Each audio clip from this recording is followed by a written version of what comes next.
সৈনিক আমি কে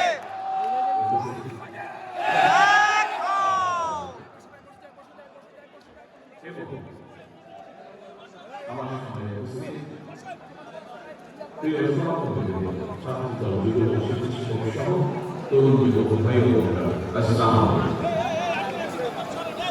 সম্মানিত আলোচকগণের প্রত্যক্ষ সম্মানিত আলোচনায় যুব দিবসের গুরুত্ব এবং তাৎপর্য সম্পর্কে আপনাদের সামনে তাদের মতামত তুলে ধরবে।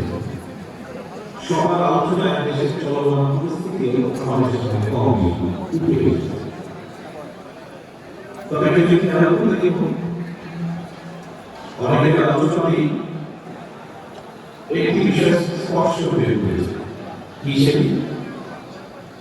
প্রযুক্তি বিশ্বে নিজেদের অস্তিত্ব রক্ষার স্বার্থে তরুণ যুব সমাজকে প্রযুক্তিগত এবং কারিগরি শিক্ষায় দক্ষতা অর্জন করার এই বিষয়টি উঠে এসেছে।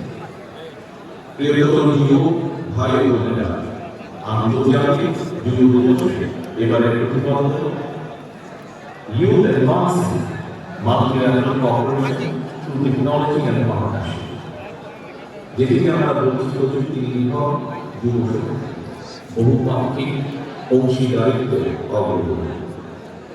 দেশের তরুণ এবং যুব সমাজের জন্য কর্মসংস্থান সৃষ্টি এবং তাদেরকে কর্মক্ষম করে গড়ে তোলার লক্ষ্যে উদ্যোগে নেওয়া বিভিন্ন কর্মসূচি এবং কর্মপরিকল্পনা সম্প্রতি সারা দেশের বিভিন্ন শহরে অনুষ্ঠিত তারুণ্যের সমাবেশে মোটামুটি বিস্তারিতভাবে